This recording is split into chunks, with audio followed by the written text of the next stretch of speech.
Hello everyone, I'm Frank Garza with Lean Startup Company, and it's my pleasure to welcome you to the show. Today's topic is building better learning tools by learning from your customers. And moderating the discussion is our own Lean Startup Company faculty lead, Marilyn Gorman. Our guest is founder and co-owner at Brackitz, Chris Cochella. And with that, I'll hand things off to Marilyn.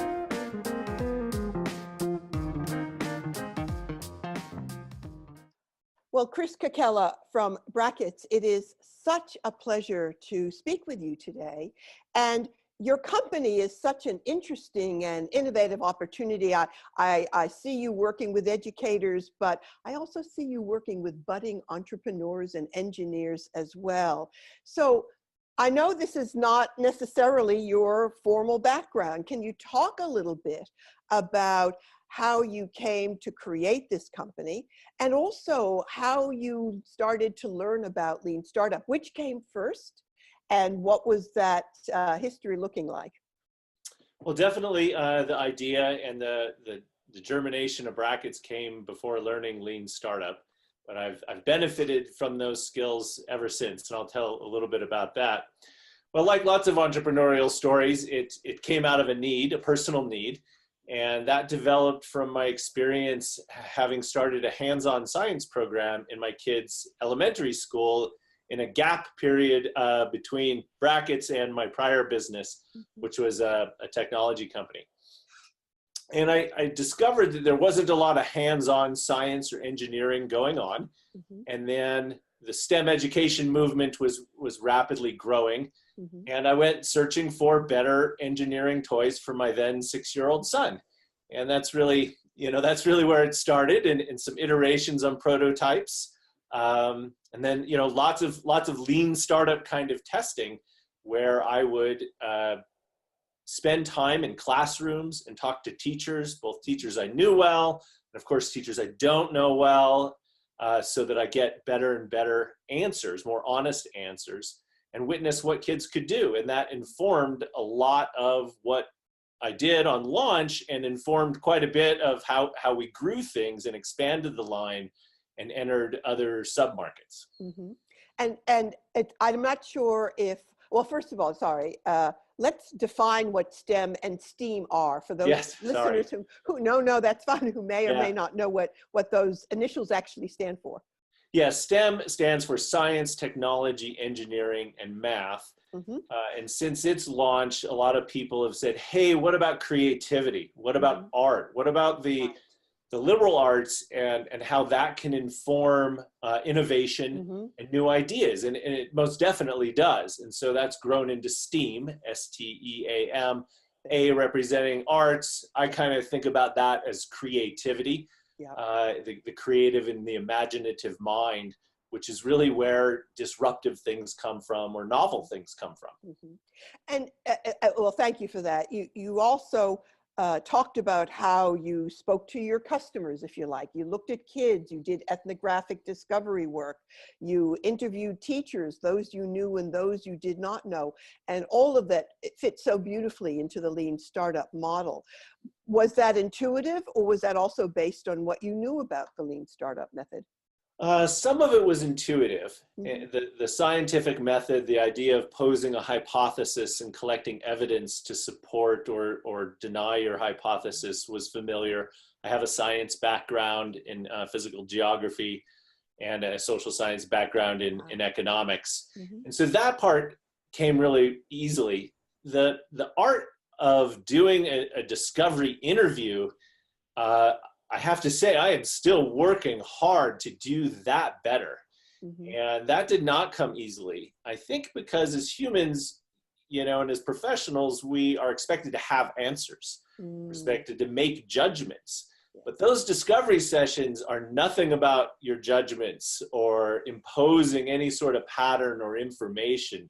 It's about inviting others in to offer their world, their story, their problem, and it takes a lot of patience, which I'm certainly challenged in being more patient. But so that was tough, and I continue to hone that. I continue to teach it, and try to spread the word because of the value I believe that can come from it. Sure. Oh, I totally understand. I think the biggest challenge that many people face in doing customer discovery too is keeping our own bias out of it, where Yes. we always risk that we've already fallen in love with a solution or an idea to fix something. And we have to be very careful not to bias and you would know this far better than I as a scientist, we can't afford to bias the questions that we're asking or the information that we're collecting. Yeah, you're right on. You're spot on. If only it were that easy. If only, yeah.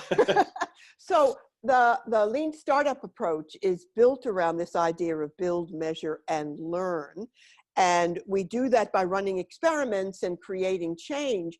So tell me how you came to apply build, measure, learn to building open environment toys. I think it just sounds like a great application. Well, yeah, it is Brackitz is a building and construction toy. So there's some, I don't know, spiritual alignment here. Yeah, so, you know, the way I came about the build, measure, learn loop is a couple ways. I mean, I'm already familiar with an iterative approach. I have lots of computer programming in my background, managing data and various things. So the idea of iterating made sense to me. The idea of taking measurements and applying the scientific method made sense to me. But, you know, I frankly, I didn't really think about it in terms of developing a product. I was in love with my solution. But then I read The Lean Startup and another book that Eric referenced in that, and it talked so much about interviewing your customers and focusing on the problem. And of course, I'm in love with my solution, right? I'm an entrepreneur. I gave birth to this idea.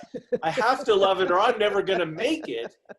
But you have to balance that with, okay, set that aside and let's love the problem so much that we're compelled and motivated to extract ourselves from the equation and put the potential customers in front and collect that ethnographic research, right? That scientific, unbiased research and loop tightly. I think the tighter the loop you can make, the simpler, the smaller the question, almost seems dumb.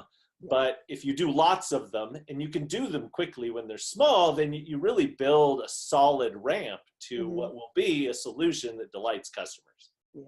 And again, I think you've hit on a really important point that sometimes people try to we just over-engineer our experiments. We try to put too many things into our tests, and then it becomes hard to know which variable is actually responsible for the success or failure of that experiment. So running small loops, but multiple loops can be far more impactful.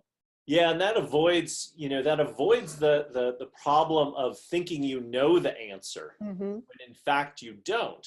And when you have the confidence in an answer that has a high likelihood of being wrong, the next step is to expend a ton of resources. Your time is the most precious by far. Of course.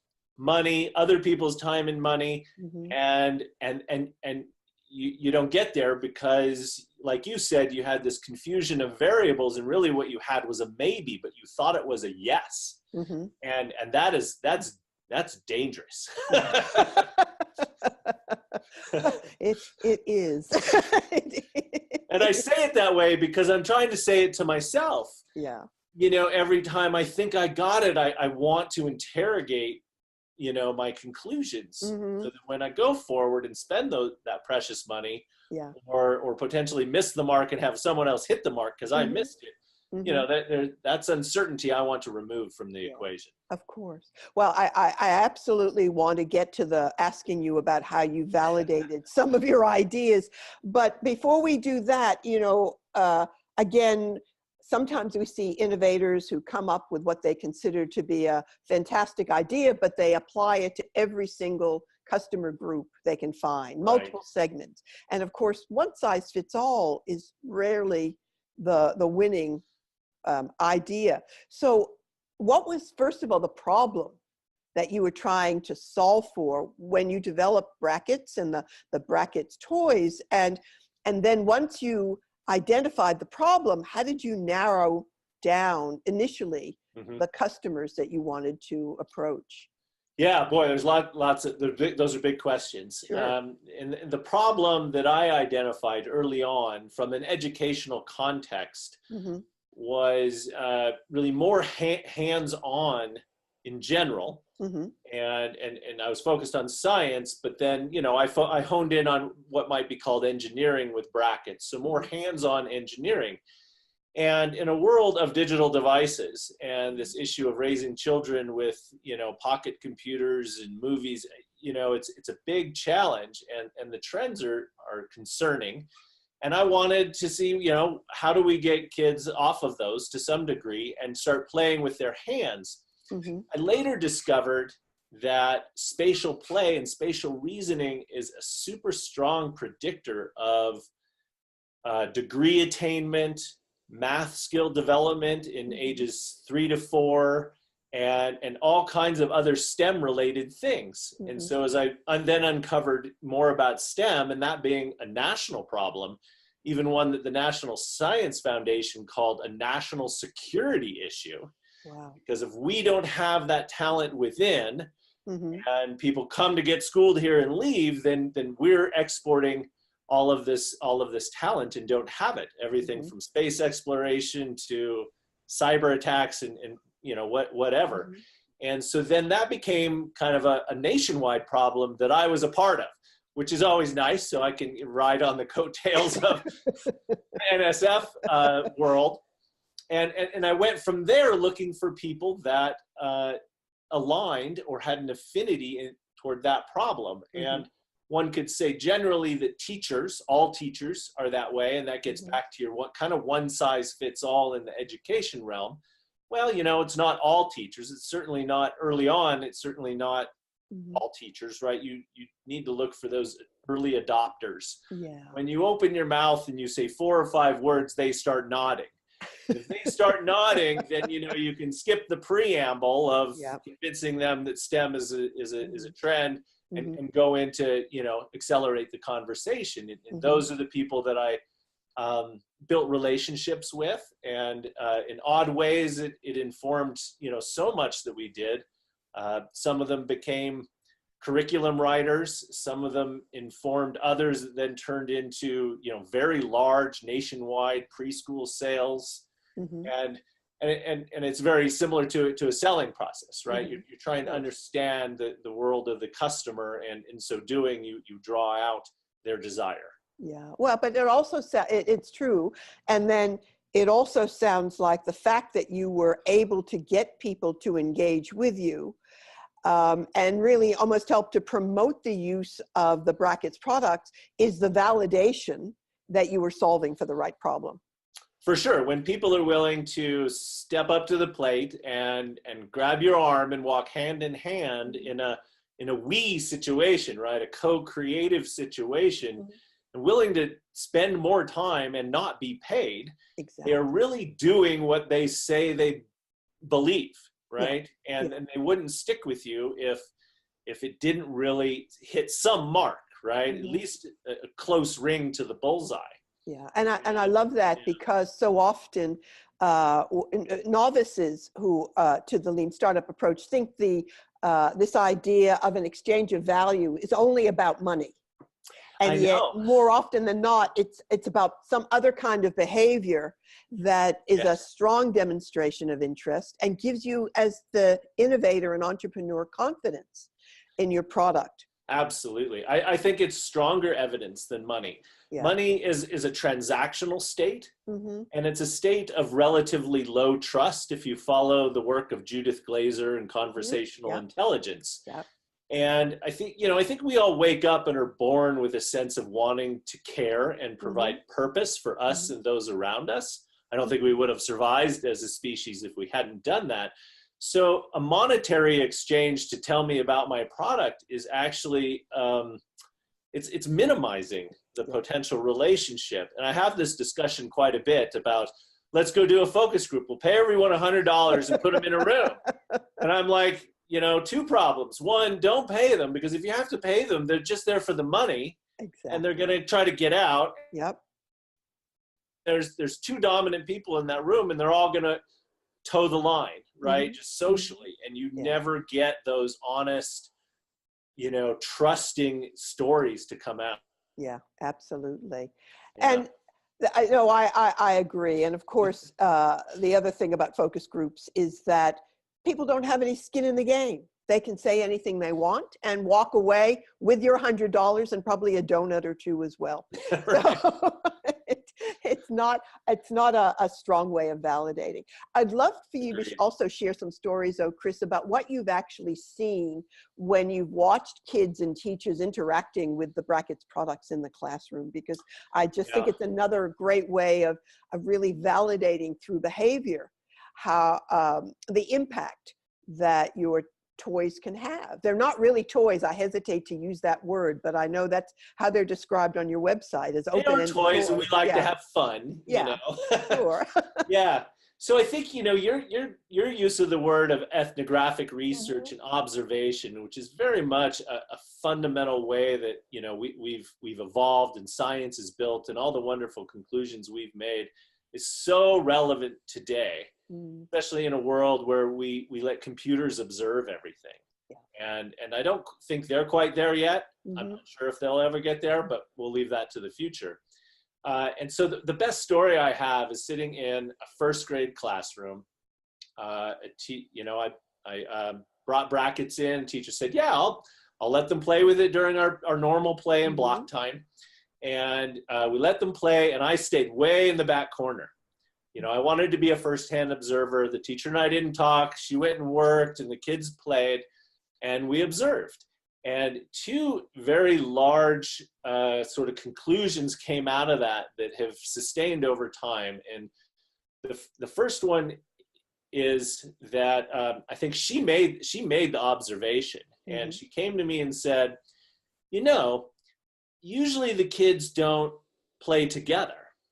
And what had happened is all the kids went off alone and each building their own thing, right? And young kids are very, self-focused, and they went off and did their own thing. And then when the structure got, big enough to be outside of their privacy space, physically outside of their privacy space, and was durable enough that it wasn't going to crumble in sharing it, two young boys came together to share their creations.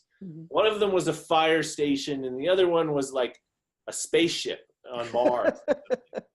And they came together and they said, hey, let's put them together because you need a fire station on Mars, and I want my fire station to be on Mars. Oh, how cool is that? And they started talking and engaging. And the teacher pointed out two things in education that are really important. One is social-emotional learning, and that is building relationships and cooperating and collaborating. And then she also brought up the idea of language arts. And language and literacy has been such a huge priority for this country for so long, and is a large part of early learning, as it should be. And she said, usually language arts is reading and writing together, but not telling collective stories. Yes. And it's hard to get stories out of kids. And so what she was witnessing with these two kids, and she interviewed them, said, hey, what about this? And how did you get that idea? Obviously a great teacher, right? Of course. and they would go on and on. And so she said, this is something that doesn't happen very often at a young age. It's public speaking, right? It's the beginnings of public speaking. It's storytelling, it's embracing language. We all kind of understand that the relevance of stories and communicating things, as well as collaboration, which is a challenge throughout business today. You can't just work by yourself. Things are too complicated now. And so that was, today, still that story gives me goosebumps when I think about it. It was so heartwarming, not because it was my toy, but because it was like, the experience these people were having. I think it's a fantastic story, and I'll maybe add a third thing that just tickles me about that story, and that is that they started the conversation together by saying, what if? What if, right? So it wasn't about knowing that whatever they did was going to be a guaranteed success. They were just willing to try it out and focus on possibilities rather than in those early stages saying it has to happen this way, it's going to be a probability. And again, I think that way of challenging their imagination and just thinking that anything is possible, let's just see what happens, yes, again, is another real testament, I think, to the idea of having these open-ended toys and just letting kids discover whatever it is they're going to discover. You are so right. I have nothing to add. Fair enough. Well, just sign me up for the sales team. Okay. So I know my next question is the one that everybody always loves to hear as well too, though. And that is talking about failures and some of your early experiments, and when did things not go the way that you expected, and how did you manage to learn from that in a way that didn't discourage you but kept you moving forward? Yeah, well, one of my big early failures in the toy world context is I had this idea to make a car track, much like Thomas the Train tracks. Sure. Out of wood, very sort of classic and fundamental, but I wanted to race cars on them. You wanted to race cars. Yeah, I wanted to race cars for sure. And so and Hot Wheels are cool, right? Yeah. They're all plastic, and it lacked some of that wholesomeness and really nice aesthetic. And so I went down this path of making, these cutout wood ramps with banks and turns, potentially embedding magnets in them so I could connect them just right. Yeah. And suspend them in certain ways. And I have an example right up behind me because it's beautiful and I like it, but B, it reminds me of how I've gone wrong. and in the end, the real trouble became the cost of goods were just too darn high. And some of the tolerance situations were just too difficult. And I even started selling some, and the people at the bottom loved them, but the price point was just astronomical. Yeah. And that really knocked me around quite a bit on the whole concept of margins and cost of goods. And I had an academic sense of that. And I got a real sense of that. Yeah. And that has informed a lot of what has happened in Brackitz. I've worked hard, our team has worked hard to do things in that have protective margins. And then tolerances in material interactions have been an ongoing complication, even though the product looks really simple. But being able to look just a couple steps ahead, not to know the answer, but to know that you don't know some answers coming. Yeah. That you shouldn't just close your eyes and throw money at it and then have it blow up when the container arrives. Right? That keeps me up at night. And those experiences fuel those nightmares, but those nightmares also protect you. So, of course, yeah. And that's I'm sure, and also learning from your customers, whether those customers are kids or whether the customers are teachers or the sales team or whomever. Do you have examples of things you've learned there where maybe you took path A when you should have taken path B? Yeah, great question. For sure, people have lots of ideas, and people with a lot of influence can have a lot of ideas. What ifs, right? And that's awesome. Yeah. But what I've also learned is that just because they have a what if idea, just because they have lots of experience, domain experience, money experience, business experience, that is just a question. Yeah. Just like anybody else's question. It is not a better question. It doesn't imply an answer. And I have made decisions going, well, okay, if you say so kind of approach, you must be right in it, because you have the experience. And what I failed to do at that juncture is at least ask, how do you know? Yeah. Right. And the follow on to that is, if it's a gut, well then, no, you don't know. And that's a great idea. How can we validate that? Yeah. Yeah. It's still a struggle though, because those in positions of influence, even though they say, I don't know, and even though they say, I don't have evidence, often don't want to go collect it. Number one, it takes discipline. It's ditch digging, right? It's picking up the shovel. And because they're of a place of notoriety, if you will, or elevated status, they're supposed to have the answer. So they come back around as though, well, I just know. Yeah. And I'm sorry, you don't. Yeah. And I catch myself even doing it. And I say, look, I don't really know. This is what I think. You should collect evidence. Of course. Let's go collect it together. Of course. And I think that is just an ongoing slippery spot on the street. Of course. Of course. Well, I think whenever you've got customers, whatever your product or service, the customers can sometimes be so diverse that they all think that their idea is the best idea to improve it. And yet I know from talking to Eric Ries and others, you want to work to the 98%, not the 2%. Right. My own experience has been to learn how to say, wow, that's a really interesting idea, and we'll take it under advisement. And then turn around and walk away quickly. Yeah. It's an acknowledgement, but it's not a commitment. Yeah. Yeah. I actually like to write those down and write down why I might be walking away at this time. Yeah. Leaving open the idea that maybe it will inform something in the future. And then I have a record of it too. Because I think there's an aspect of just honoring all of this. Oh, absolutely. And honoring it in ourselves and everywhere we go. And I agree. I agree. And I think coming back to where we started talking about the problem you were trying to solve, another thing that sometimes helps when people do have a suggestion is to say, help me understand what problem that solves for you. Yeah, how are you experiencing it right now? And how often does it happen? And then you're kind of putting them gently back in that place of giving you data. Yeah. So that you can decide, is it a once off or is it something? That's perfect. I'm going to write that down.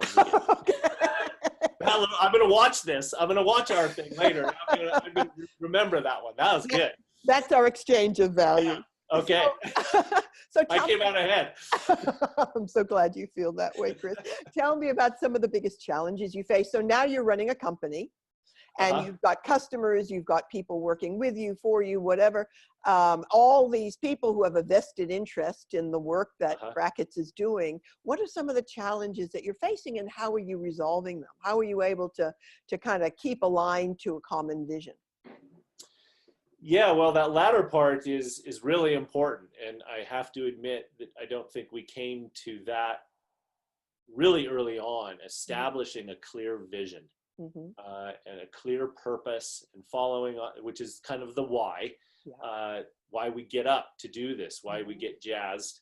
And then the second, to that is mission and core values and some other things that just keep us on the same track. And because otherwise you wander.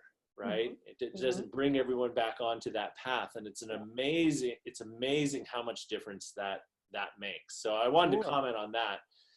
But one of the big challenges, still a big challenge in the world of toys and any really consumer product good is that marketing and getting attention and building a brand from the ground up is oh my gosh, such a big challenge. And it's in a way, it's in some ways, if you look at it, you can have a great product, but no one knows your name. And so risk in buying it is high, and you can't turn the megaphone up to 11 all day long. Whereas, a bigger toy company or a bigger group can. And so how do you build a brand in an environment like that?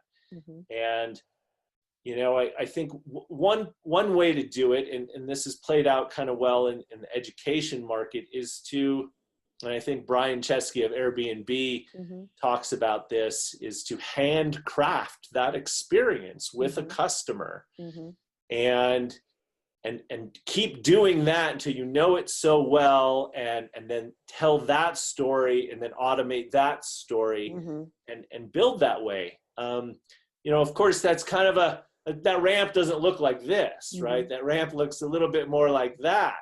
And people don't like flat ramps. And investors don't like them. And no one really likes them, right? It's like, well, how long is this going to take? And but I think there's something to be said for sticking with that and not abandoning it, because it is a bit like a snowball. You get it rolling. It may not be rolling fast, but to get it started again is that much harder. Is there anything you would have done differently if you were to start the company again? Is there anything you've learned or wish you had, stayed longer with a particular customer group or something like that? I mean, hindsight is always 20/20. Yeah, sure. But our listeners learn from they're not even mistakes, they're the experiences of others. Yes, for sure. And it almost seems trite to say it, but focus is the word I would apply to that. Yeah. And I think in this case, it applies to the education market. Came out of education. The spirit of it is probably more educational in its open-ended nature than it is specifically consumer in a world of toys now that are basically buy and throw away or come with lights and glitter and are models like you talked about. They aren't what if, they are build this and then it's gone. And that's a harder message to get across, whereas I can show it to teachers who buy none of that other stuff for their classroom. I can spill them out and they go, oh, pick them up. These are neat. Oh, my kids would like these. I mean, I barely have to open my mouth. And that's a short distance to a message. Now, teachers may be hard to reach in other ways, but boy, I don't have to crank the megaphone up to 11 and pay for that all day long. I can go to a teacher conference, much less than a digital ad spend, and talk to 100 of them. Or talk to the buyers for the educational catalogs and so on. And I think, we got enamored with two markets, consumer and education, just generally. And, consumer has the potential to do so much, right? Target with 1,800 stores and so on and so forth. That you look at those numbers and they shine real brightly, but only if you get them, of course. Only if you can pull that arm on the aisle to pull it down while someone's shopping for milk. Of course. And diapers and everything else at the same time. And so I think potentially having focused on education consistently early on and building that base is something I would do differently. Of course, no, it makes perfect sense. So I think, one of the things I've heard as a theme through our conversation has really been about knowing your customers and doing that through customer discovery. So I understand now your customer discovery is really expanding beyond just customers, let's say, to also include marketing and sales and product development teams. Can you talk a little bit about what that journey's looked like for you as well? And what are the different things you're learning by looking at other segments as well? Yeah, it really came from aha moments of doing these customer discoveries and then realizing that the pattern of doing that customer discovery to truly understand their problem, particularly in education, because it's more of a business to business sale. There's time for a phone call, for example, was essentially the same as a real value-based selling process. I went through a formal selling process in our business to business sales effort to education. I'm like, this is the same. My skills here apply directly. Let's talk about your problems, right? Let's go from an I conversation to a we conversation. And if we're continually talking, the next step is we have a solution for you. There's no pressure. And it just naturally went. Of course, that does take time. And then I began to realize, wow, in these conversations, in that pattern of the conversation, that discovery phase, that qualification phase, was all kinds of other things. Things like copy, right? Fragments of words and phrases that could inform our advertising, that could inform our product descriptions. Teachers are a culture, right? And education is local. So now we're talking about people in a zip code that talk and interact in a certain way or in a state, right? And states are very much in control of their educational standards, especially with Common Core and next generation science standards and STEM. And they don't, you know, they're very passionate about it, as they should be. And so that allows us to position and do things slightly differently, that 5 or 10% in terms of word choice or standards. And they're little things, but you know, if everyone can do the 80% and you can do the 83, that 3 is a big deal. Of course. Right. And they may never do it because of the difficulty of doing these conversations. Likewise, it would inform, you know, new product. People would say, what if, like you just said, what if you could have? And sometimes I initially think, oh my gosh, that's crazy. How would we ever make that, right? I squish it down and I have to stop myself. And, you know, we take transcripts or record these things. Great. It's my new habit. And because you can get tone, you can get excitement, and then you can't write and have conversations very well. So, you know, I'd write those things down and I keep them in just a logbook of stuff. Then there's the discipline of going back to it because you don't remember all these things. But they would direct us. Even direct us to customers or other sub-markets. You know, like we found architecture agencies and engineering agencies, you know, sometimes will buy a bunch of our product and, you know, and we have to hunker down and go, what brought you to that, right? You're not an educator. Sure. You don't have that many kids at your office, right? There's no way. There's something else here. So well, come back to that question. What problem is it helping you solve? That's right. That's right. And so just the dialogue and the non-linear nature of where it can go, and every person as an intellectual stakeholder in that dialogue has something to say, and you have to go into it with the faith that a nugget's going to drop out. Of course. And if you go into it thinking, I got a checklist, you've imposed a pattern and those nuggets won't fall out, and you will confirm your belief that they don't have anything to say. Yeah. Well, and I think too, as we kind of come to a wrap on our conversation, you mentioned that it takes time. It does take time. And often when we talk about lean startup, we talk about the need to get to learning faster. It's speed to learning. But often in our enterprises, what we see is, especially if it's an execution-minded or oriented company, speed kind of trumps learning. It's about get it done. And so how do you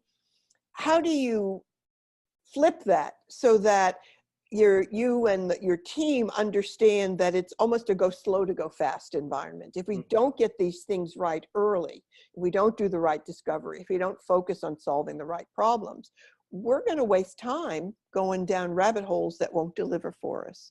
So how have you been able to manage that? Not as well as I would like. I'll avoid poorly, but not as well as I would like. And I think the place where I've really found success has been to say, okay, you don't believe my intellectual argument. Fast trumps, you know, slowing down here. Is to say, all right, could we run one experiment? Let's pick a topic. And I've had this conversation with other execs and other product development groups. Run an experiment. Let's take this ABC question, right? It could be a new product. It could be a variation on a product, whatever. And let's go do 20 or 30 of these conversations, unpaid. Let's befriend people we don't know at the coffee shop, whatever it is, right? The right environment. So you're talking to the right people. And let's do them. And let's see if anything of additional value comes out. I love it. Yeah. And if I can get agreement up front that if that little additional value would be the difference, like 1 degree. Yeah. Right. But we're going to do this for 10 years. So 1 degree over 10 years is a lot of lost opportunity. Yeah. Right. Maybe you're still successful, but you could have been that much more successful. Yeah. And if they agree to that, and we can find one little shiny piece that might say, wow, we've never heard anyone say ABC, right? That they need a latch on the side instead of on the front. Mm-hmm. And what does that mean? Mm-hmm. And then that's proof, right? That's real proof. It's no course. longer this academic argument back and forth, right? Yeah. And then convince them that maybe we should explore that line of reasoning with 10 or 15 more interviews Mm-hmm. with a new kind of bounded frame of reference. Yeah. What does that really mean, a side latch, right? Because the person might not have picked up on it in the Mm-hmm. original conversation. They might have Mm-hmm. blown past it. Yeah. Yeah. And you know, I listened to Brian Chesky the other day with Reid Hoffman, and that's what they did. They like slept in people's houses Mm-hmm. and asked them, what do you want? Yeah. And people would just lay it out for them. Mm-hmm. No cost, you know, they were passionate about it. They had Yeah. this, you know, their person in the game. Yeah. And it's also a wonderful experience too. You know, it's connecting with other people to make someone's life better, and hopefully many at large, you know, and of course in capitalism, we make a profit in doing so. Mm-hmm. Well, and I think too, one point that I would love to make is that when I heard you start to describe this, you said, you know, the conversation is, can we just do this? You know, we talk about consent versus consensus. Is it just safe to, let's take a chance here. What's the worst that could happen? We don't learn anything new. But the best outcome might be that we learn something unique about the need for a latch on the side, or something that can direct us in a more impactful direction. Right. So let's just try it. 40 hours, right? 40, 50 Exactly. hours. One person week. One person week. Well, Chris, this has been such a really fascinating conversation. I'm wondering for you know, you said you come from a technology background, you're a scientist, and now you're working in a completely different world. So any last words of encouragement or advice for people who say, you know, I think I've got something, what do I do with it? Anything that you would encourage our listeners to think about? Yeah, it would really be to embrace that curious beginner's mind like scientists do, like the great scientists do. Not think you have answers. Check those, right? They'll carry you through. Your passion for the product will carry you through, but go back to that beginner's mind and get curious. Get out of the building, put on your shoes, leave the buttons behind. They do wonderful things, but this is not a time for automation. This is a time for open-ended, trust-building conversations and steering people toward what their world's like. And if you can improve someone's world, you have the most loyal following ever. And you hear them these words quite frequently. But they really are true, and they really inform success by reducing uncertainty. Yeah. Well, Chris Cochella from Brackitz, thank you so much for taking this time to share your world with us. And I wish you great success for the future. Thank you, Marilyn. It was my pleasure, truly. Thank you.